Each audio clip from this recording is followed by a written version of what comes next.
네, 안녕하세요. 분당 청솔학원 수학선생님 박세리입니다. 이제 올해 태원고등학교 1학년 학생들이 또 엄청나게 많잖아요. 신입생도 많고, 그리고 학교에 대한 궁금증도 많고, 이제 한 달 정도가 중간고사가 남았는데, 이제 첫 시험, 중간고사가 한 달 앞으로 다가와서, 이제 작년 수학시험지 분석 한번 해주려고 해요.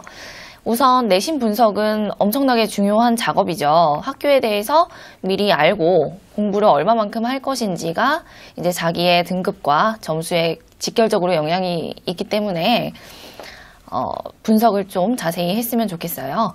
자, 우선 태원고 내신은 학교 수업 시간과 동일하게 50분 진행이 되고 객관식은 18문제, 그 다음에 서술형, 논술형은 3문제 정도.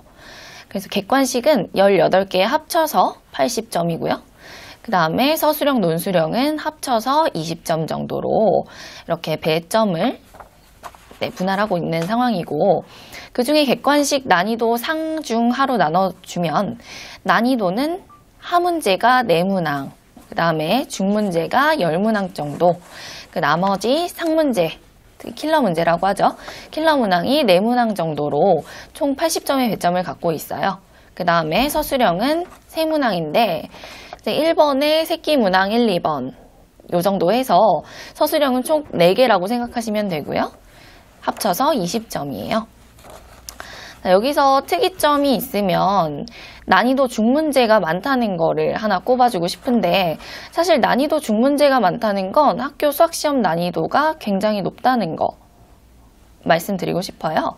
난이도 하문제가 많으면 사실 쉬운 문제는 다 깔고 가는 문제라고 생각을 해야 되는데, 그 깔고 가는 문제 자체가 적기 때문에 난이도 중문제를 맞춰야 어느 정도 등급이 유지가 된다라고 말씀을 드려요.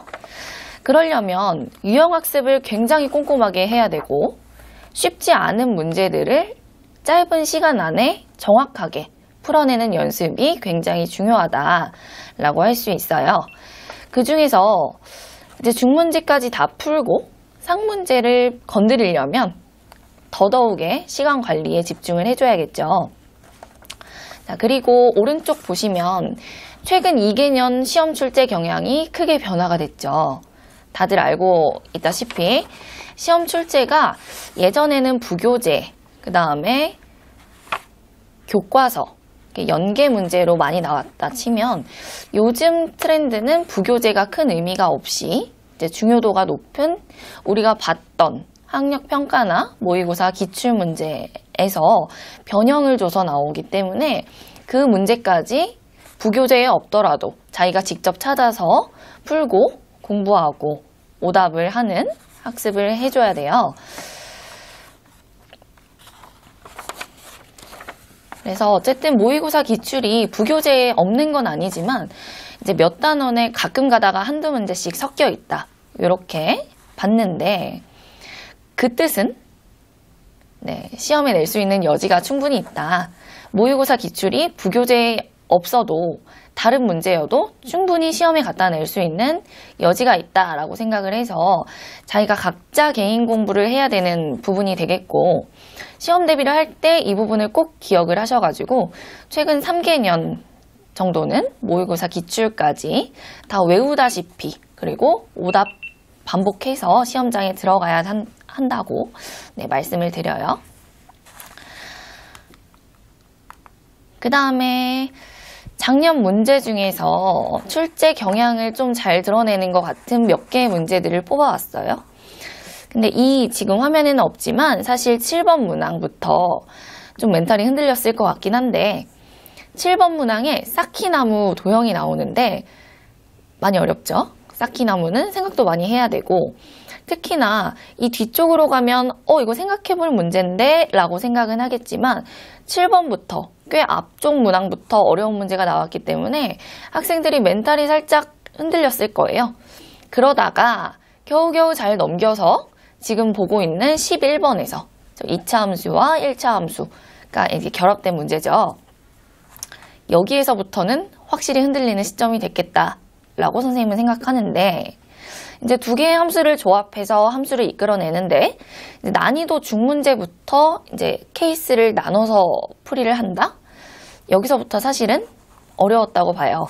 그 시험 대비를 하면서 이 문항에 대해서 케이스를 나누는 연습을 해줘야 되는데 귀찮아서 사실 학생들이 안 하거든요. 뭐 1번에 뭐 예를 들어서 A가 0보다 작은 경우, 두 번째 A가 0보다 큰 경우, 뭐 이렇게 케이스를 하나하나 다 나누는 학생이 있는 반면 좀 빨리 풀고 스킬을 좋아하는 학생들은 그거를 좀 간과할 여지가 있어요. 네, 그렇게 하지 마시고 꼼꼼하게 조건 하나하나 확인하면서 공부를 해주면 이제 시험 대비에 더 많이 도움이 될 거라고 생각을 합니다. 자, 그 다음에 밑에 보이는 건 16번, 17번, 그리고 밑에 있는 18번까지가 소위 말하는 킬러죠. 킬러 유형인데 사실 16번, 17번은 문제가 길지 않아요. 이 뒤에처럼 서술형 문제, 뭐 3줄, 18번, 쟤도 객관식으로 나오면 한 3줄 정도 되거든요. 근데 위에 보면 16번, 17번은 길어봤자 2줄이야. 그래서 어라? 쉽겠는데? 했는데 이제 제대로 확실하게 공부를 하지 않으면 마지막 조건이 지금 생소하기 때문에 학생들이 많이 어려워할 거라고 생각을 해요. 사실 이런 기출 변형 연습을 해야 되는데 제일 대표적인 건 이제 모의고사 기출이죠. 그리고 EBS, 올림포스 고난도. 그리고 16번, 17번은 사실 청솔학원에서 하는 내신 고쟁이 교재에도 저런 조건이 꽤 많이 들어있어요. 그런데 사실 쌩과 같은, 마플 같은 우리가 많이 공부하는 유형서에는 사실 익숙하지 않은 조건이어서 최대한 내신 심화서를 공부를 해주고 그 다음에 EBS나 모의고사 기출을 더 추가해서 풀어줘야 한다. 꼭 말씀드려요. 자, 그 다음에 서술형, 논술형은 객관식 킬러 문항보다는 조금 평이한 편인데 이제 마지막 21번 문항은 이제 모의고사 4점 문항이에요. 또 말했듯이 익숙하지 않은 조건에 대비하는 게 중요하고 그걸 대비하려면 자기가 생소한 문제라도 조금 시험 대비를 할 때 오답을 많이 하고 스킬을 쓰지 않고 정석적인 풀이를 반복해서 연습하는 걸 추천을 드려요. 그래서 이제 내신 대비를 어떻게 해야 되나 말은 많았지만 정리를 한번 합시다.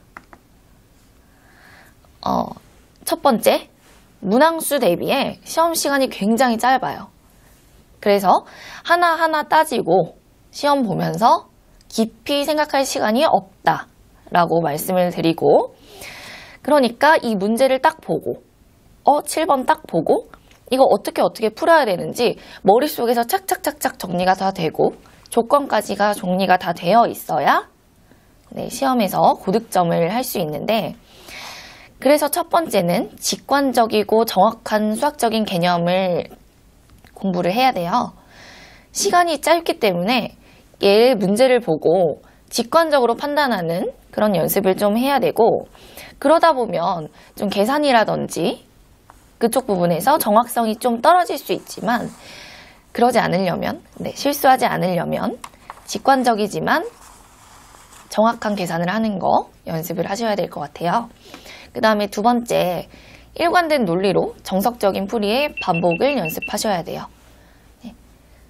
유형별로 시험 문제가 다 비슷비슷하고 거기에서 조건 하나 추가 아니면 뭐 생소한 계산 방법이라든지 그런 풀이가 하나 추가되는 문제이기 때문에 사실 거창한 스킬이 필요가 없어 내신은. 그래서 거창한 스킬보다는 그것보다는 정석적으로 이 문제를 해결해 나가는 방법을 찾아라. 그러면서 이제 서술형 대비까지가 통째로 서술형 대비까지를 따로 하지 않아도 정석적인 풀이를 연습하면 그게 바로 서술형이거든요. 그래서 그 정석적인 풀이를 좀 연습을 해주고 마지막으로 100점이 목표가 아니라 120점을 목표로 항상 연습을 하셔야 돼요. 요만큼만 하면 100점 맞을 것 같아 하는데 사실 막상 시험을 치르고 나면 훨씬 못 미치는 점수를 얻겠죠. 그러면 자기 자신한테도 실망하고 그동안 한 달, 두 달 동안 공부했던 노력이 좀 아깝잖아. 그러니까 이왕 할 거면 120점을 목표로 연습해서 좀 철저히 대비를 하고 시험장에 들어갔으면 좋겠어요.